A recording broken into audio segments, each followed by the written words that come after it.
This kind of compatibility gives me like Beyonce Upgrade You vibes. It gives me a little, I know you be the block, but I'm the lights that keep the streets on.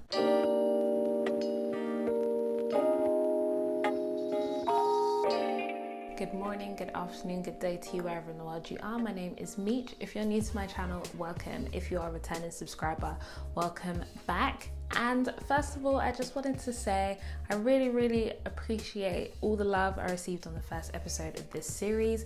I've been sitting on this series for a little while and it's really exciting to kind of make the videos and get such positive feedback from everyone and to just see that people relate, people have taken things from this. So continue liking, continue sharing, continue letting me know what you think, whether you send me a DM, whether you comment underneath this. Just continue to engage with these posts because I am really excited about this series and would love to see it grow and would love to see it help and also speak to more people. So thank you for all the love it's received so far, and I just hope that you take something from each episode. Of course, if this is the first video you've come across and you're thinking, what series have I landed on? So welcome. This series is called Her 69 Perspective. I kind of detail why it's called Her 69 Perspective in the first episode, which I will link up here or here.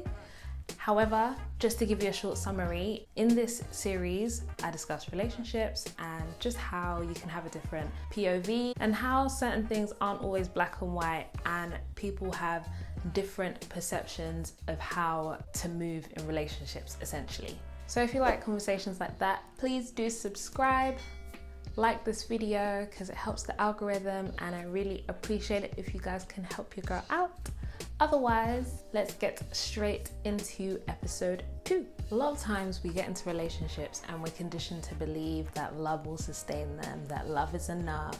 You read books and you watch films and it just seems to be so easy, like love should be the end all be all. But in reality, that is not the truth. There are going to be times where you are spending a lot of time with somebody and you're not going to share the same common viewpoints and you're not going to exactly see from the same, you're not going to see things from the same viewpoint, you're not going to see things through the same lens. And you're going to need to discuss your differences and find ways to resolve these things. But ultimately, I think love isn't the end all be all and love isn't the deciding factor. I feel like a lot of people tend to dismiss compatibility. It's really easy to love somebody and ignore all the red flags, or love somebody and just feel like the relationship's just not working and you don't know why. You know, you care about them and you've grown with each other in so many ways that you just feel like the time you've invested, the energy you've invested, the money you've invested, just all the things you've invested in the relationship, you don't want it to go to waste. So you kind of stick in that relationship, stay in that relationship, not realizing that maybe you're just not compatible. It's all good and well loving somebody, but I feel like when you're compatible with each other is when you can actually add value, which is what for me love is. Love is adding value to somebody in a relationship. Love is an investment. Love is you putting time into somebody. It's you know, caring about somebody. It's basically adding value to that person. So when I talk about compatibility, I feel like ultimately there are two types of compatibility. Maybe there's more, but there's always two that I seem to come across. And I think the first one has to be balance. I feel like in relationships that are balanced, it's usually a case of opposites attracting. It's where you have two different personalities, but you share common values. You might see certain qualities in the other person that you don't necessarily possess, but you like them and you admire them. Like you might not be patient, but you really appreciate having somebody who is patient, as it's something that you can learn. It's a skill that you can learn.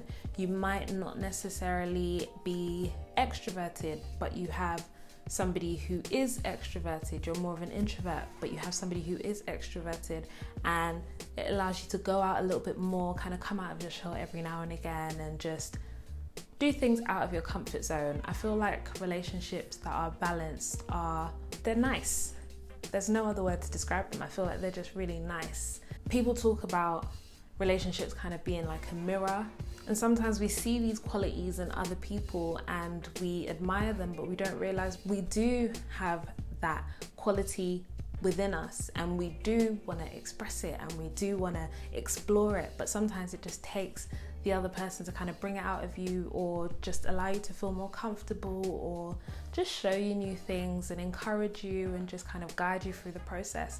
So yeah, relationships like these are really interesting, and I feel like they allow room for growth. I feel like they also allow room for you to have like healthy disagreements where you might not see something the same way as the other person, but you're willing to listen and you're willing to learn, and sometimes you just agree to disagree. The other type of compatibility is complement. This is the kind of compatibility that I feel like I love the most. I feel like this is a prime way to add value to another person. It's where you have the same personality but kind of like different branches. So this person kind of makes up for you wherever you fall short. It's not necessarily opposite, it might just be they're the person that kind of gets you over the line. Like you might be the person that has all the creative ideas, whereas they also have a creative mind, but in a different way, where they kind of are able to put a plan together, put a plan in place. This kind of compatibility gives me like Beyonce Upgrade You vibes. It gives me a little,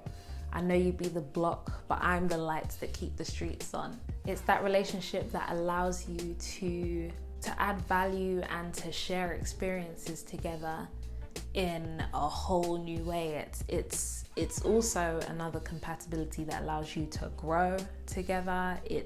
That's that kind of compatibility that kind of gives you a kick up the bum, and it kind of gets you going, and it energizes you a little bit. And I guess the only downfall to these kind of relationships is that sometimes we see potential in people, but we don't realize that potential isn't enough.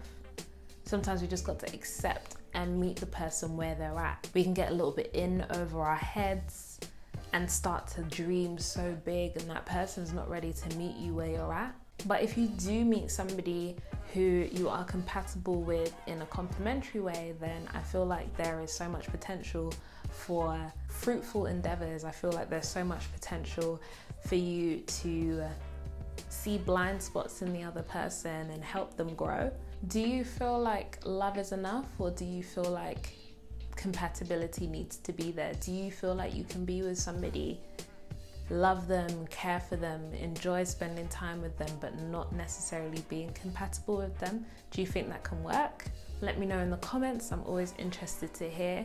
So I guess my parting words are, just the next time you're in a situationship or a relationship, step outside of that relationship for a second and just evaluate whether you are actually compatible with the person, or whether it's just a relationship of convenience.